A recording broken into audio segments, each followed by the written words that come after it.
Okay guys, I got Leon here today and he's going to replace my air compressor.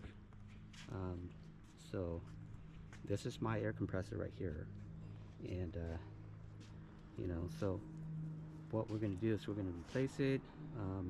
Leon found an issue with it, and Leon, you can probably explain what happened to mine. Usually these air compressors going bad, making a lot of racket, and they're very obvious. This one, you could not hear anything wrong with it running. But moving closer, you can hear this, Joe.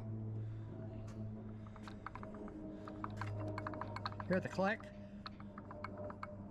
And this is free play, where the piston is not moving. I can feel when the piston moves, starts to move right there. That's free play. That's how far it moves before a piston moves that direction. That means the crank pin goes into the rod down here, has some serious wear. We're going to try to take this apart when we get it removed to show how badly it's worn. If these compressors fail, there's another problem too. When I get this to the right place. You guys hear that?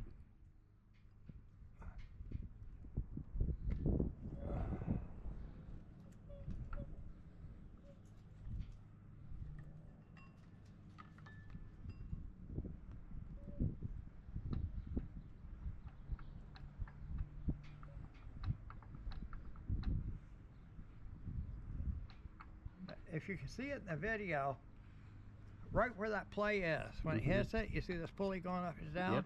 Not supposed to do that. That's not the pulley. That's causing that wear in here is causing the shaft movement. It's just causing this to move up and down. At that point where the problem is, it's actually more noticeable on this side. Okay, let's see. Does it exact same place in rotation every time. But surprisingly, with the motor running, this compressor was not noisy. Okay. When they fail, if they start passing metal particles, it'll go through the air injection system and it'll end up into the direct injectors. And we talked about this when talking about fuel injection. Those direct injectors are roughly about $800 a piece. Metal getting in those injectors will ruin them. That's something you really think you have air compressor problem, get it checked right away. Don't run it till it blows up, passes metal. Then you got all these injectors. You got 3 diaphragms that are all very expensive. You can easily drop $6 grand on one of these things when you have a catastrophic failure on an air compressor. So watch them carefully. We'll continue and get this thing apart, try to pull that apart, and then we'll get back after the install to show how to do an oil pump prime the system. They have to be primed. You can't just fire it up with another compressor to run it. You got to purge all air from the oil system. All right, and we'll continue on once we install.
guys, this is just taking out the old one. We wanted to see what's really happening.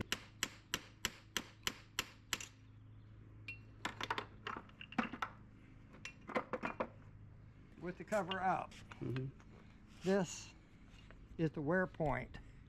If you can see that when it blows up, that's, I would guess, 10 to 12 thousandths of wear, which is a tremendous amount of wear for a crank journal.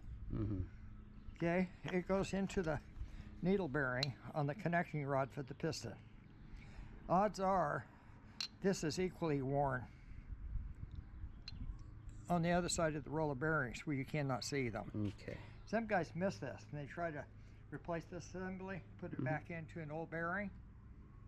That usually is not in your best interest on it, because it's a, when you get done, you could still have this free play this one had in it, where it wasn't moving the piston up and down, and had a click, click, click when you rock it back and forth.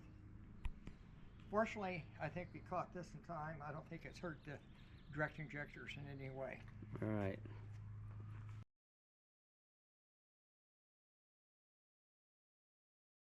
I have Leon, install my compressor here, my air compressor, and so what I'll have him do is explain to you guys, what he did and all that, and how important the air compressor is today.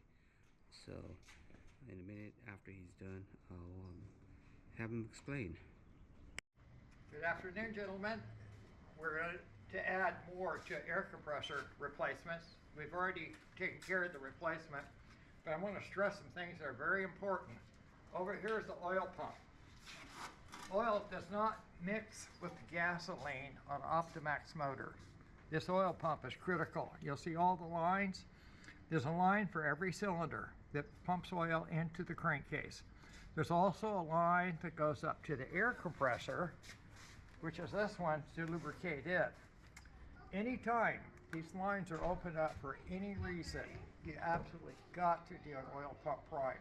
There can be air bubbles in there, which can restrict the flow rate or get no flow, which can be catastrophic to your compressor or the motor.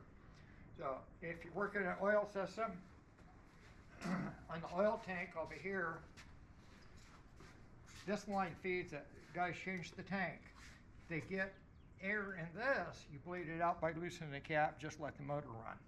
But the line that's in the bottom that goes to the oil pump, if that gets air in it, you could create a major problem. They must be primed, and you got to have the computer software to do this. Some guys put the motor into break-in mode, which will also prime it.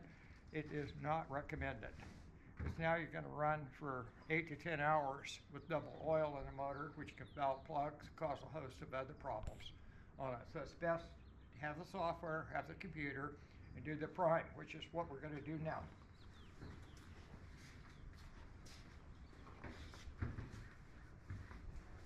Okay, I've already got the computer set up to start this task to save time.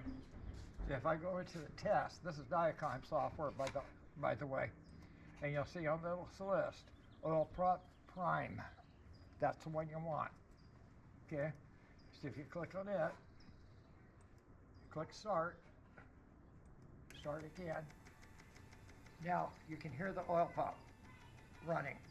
You hear it going click, click, click, click, click, click, click, click. Every click is a pulse of a diaphragm. Every pulse is pushing oil out. So now it'll purge all the air bubbles out of all the lines and everything. When this has been done, sometimes on your initial startup, and the first time you throttle the motor up, you're going to get abnormal amount of smoke. Don't worry about it, because it's protecting us. So it'll time out when it's done. The test is pre-programmed to run the right amount of time. Don't repeat this test over and over. You can get too much oil in it, which can cause a hydrolock if it dumps a bunch of oil in the cylinders all at one time when you start the motor. So one time only. Because one is good, that doesn't mean multiple are better.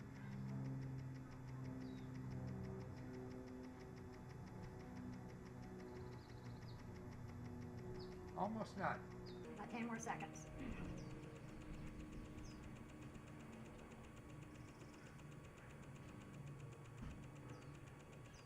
So if you are do-it-yourselfer and you do hang your own compressor, you want to be sure to take this boat into somebody that has the equipment that can perform this for you.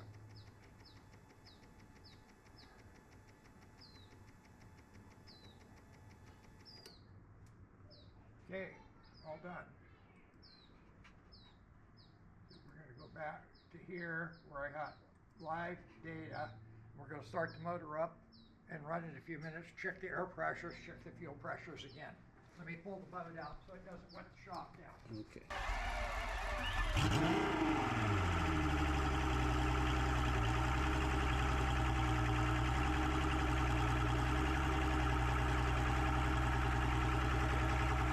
You can hear me. This is running about 95 or 96 pounds. This is running 110. We have that critical 15 pounds difference between the two sides, and they're rock solid. This looks like deviating all over the place. This is also important that you have glistening fuel gauges. If you don't have glistening fuels, this needle will be hammering so hard you cannot read it accurately. So you've got to buy the more expensive glistening gauges. Jumped up. The pressures are regulated. It's that 15 pounds difference is what determines how much fuel is supplied to the motor. That's why it's so important. And if the pressures are low, they're going to run lean. They're going to surge and buck, put the motor at risk.